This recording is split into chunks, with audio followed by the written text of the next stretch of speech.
Salut les gens, j'espère que vous allez bien. On se retrouve aujourd'hui pour un update lecture avec un e-book qui parle de chat, une BD qui parle encore de chat et un roman que j'ai vraiment aimé. C'est le premier livre des éditions de Saxus que je lis. Il était dans ma palle depuis très longtemps.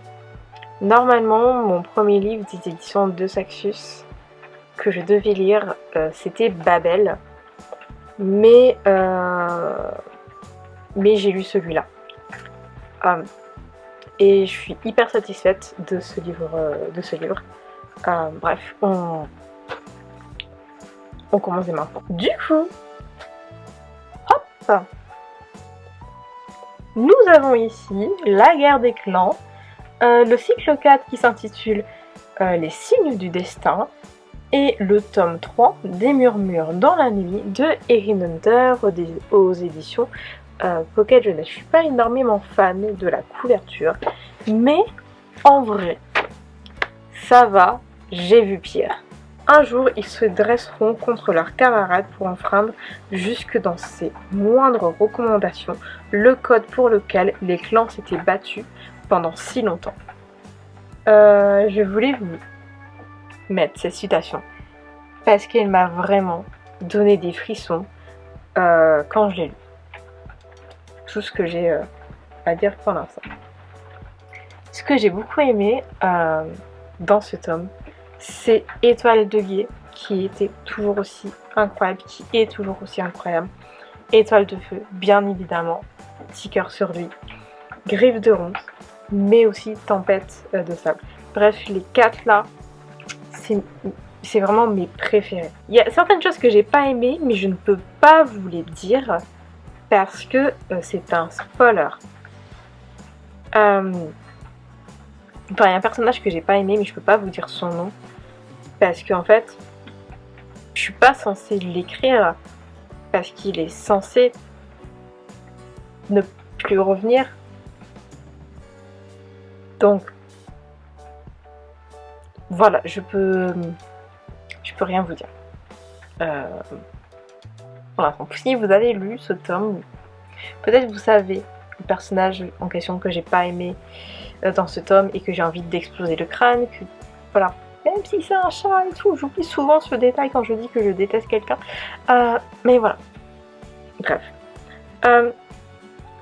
Ce 4e tome contient un lot d'action assez élevé, je dois dire, mais aussi de tragédie. Ça commence à être une habitude, mais bon.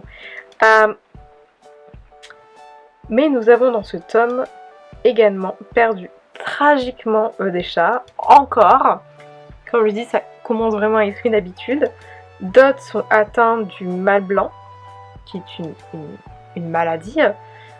Et d'autres chats trahissent leur clan et s'entraînent dans la forêt sombre. En bref, un tome qui était totalement glacial.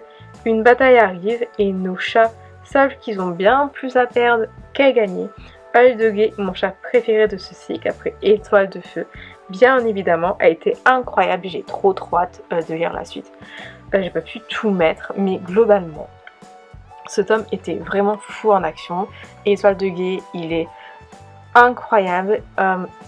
C'était un tome qui était tragique, glacial.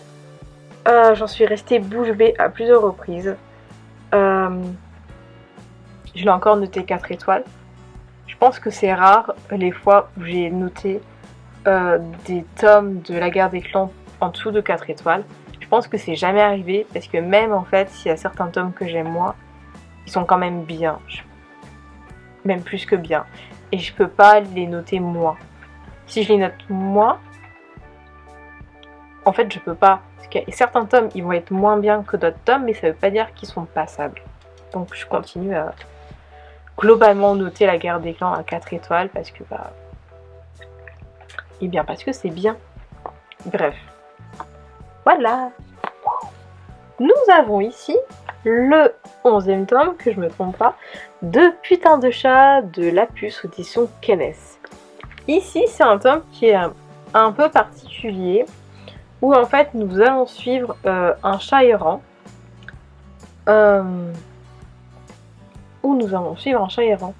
Donc de base il est errant, ensuite il va tomber sur un mec à son taf, dans un restaurant je crois. Le mec va commencer à lui donner de la nourriture, ensuite il va habiter avec lui, etc. etc. C'est très mignon, ça change. C'est vraiment un chat genre vraiment sale, qui pue, etc. et tout. Enfin bref, il vit dans la rue, c'est vraiment un chat errant. Et c'était très mignon. Donc c'est lui, le mec sur lequel il tombe. Du coup dans un resto, c'était à son taf, il était agent d'entretien. Et puis là c'est le chat. Et à chaque fois il arrivait à lui donner de la bouffe, etc. Alors que c'est dans un restaurant asiatique où l'hygiène et tout c'était pas ça. Dommage que c'est assez cliché des restaurants asiatiques en mode ouais voilà. pas hygiénique, etc. Mais genre ça, c'était quand même très mignon. Bref, dans ce tome, nous suivons pas Crispy, c'est chaton et l'humain, mais un chat qui vit dans la rue, qui va devenir ami avec des mouches. J'avais oublié ce détail. Des mouches et finit par se faire adopter par un humain qui travaille dans un restaurant très douteux. C'est un tome assez touchant où l'on voit un chat de rue apprendre à aimer la compagnie humaine et non pas que la nourriture, comme ce chat aimerait nous faire croire au début. Il veut nous faire croire qu'il n'aime pas du tout l'humain, qu'il est là juste pour la bouffe. On voit bien au bout d'un moment que c'est pas du tout ça, que l'humain il l'aime. Bref, nous connaîtrons le prénom de ce chat à la fin du tome, une fois que son humain l'aura choisi. En bref, un tome qui change beaucoup des derniers que j'ai lus, mais j'ai beaucoup aimé. Voilà. Non, franchement, il était vraiment mignon. J'ai trop bien aimé, puis ça change vraiment des autres tomes que j'ai pu lire depuis tant de chats. Ce que j'aime bien avec cette saga, c'est que l'histoire elle évolue au cours du temps. Si vous vous souvenez bien, si vous lisez cette saga, au début, l'humain, du coup de Grisby, c'était pas Grisby qu'il avait comme chat, il avait un chat qui s'appelait Moustache. Ensuite, il a eu Grisby. Moustache est décédé, c'était très triste d'ailleurs ce tome-là. Et ensuite, Grisby est devenu le nouveau Moustache, puisque Moustache a élevé Grisby pour qu'elle soit aussi une connasse comme lui. Et c'est le cas. Et voilà, c'est pour ça que je dis j'aime bien avec cette histoire, c'est qu'en fait l'histoire évolue tout le temps. Donc voilà, c'est super. C'est super, j'adore cette saga. J'ai encore un tome à lire. Et je crois que le 13 il n'est pas encore sorti. Le dernier tome, dernier livre que je vais vous parler dans cette tube lecture, il s'agit de celui-ci. Alors déjà, il est trop beau. Il est vraiment incroyable. Bien plus que le second tome que j'ai acheté il n'y a pas si longtemps que ça. Mais il est trop beau. Bref, il s'agit de Ce Royaume Tissé, donc c'est le premier tome d'une saga, de Tahereh Mafi aux éditions de Saxus. Alors, faut savoir, je trouve vraiment ce tome splendide. Il y a un travail d'édition dessus que je trouve vraiment fou. C'est trop beau. Je sais pas s'il y a une carte au début. Non, on n'a pas de carte. Ouais, on se démerde. Bref. Il est vraiment beau. De quoi parle le livre ? Des empires qui s'affrontent, une romance interdite et une reine oubliée depuis longtemps destinée à sauver son peuple.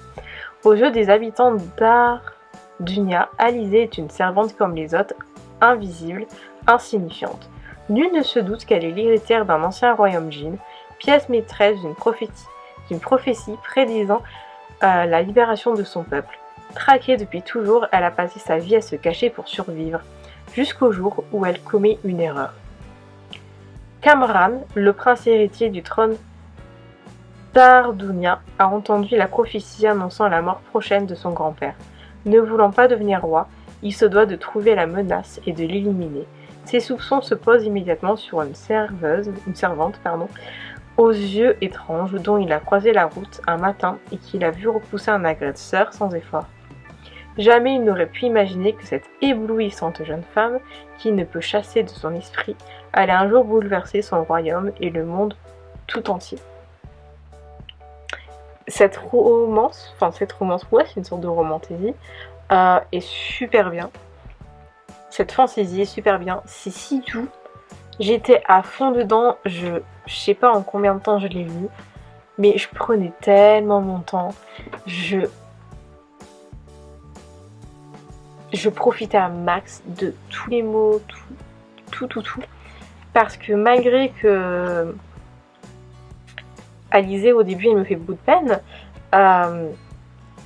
c'est vraiment pas une vie de rêve qu'elle vit au début du roman, bah malgré tout, j'adorais cette lecture et d'une certaine manière, je trouvais ce roman mais si doux, je sais pas comment l'expliquer, mais c'était si doux.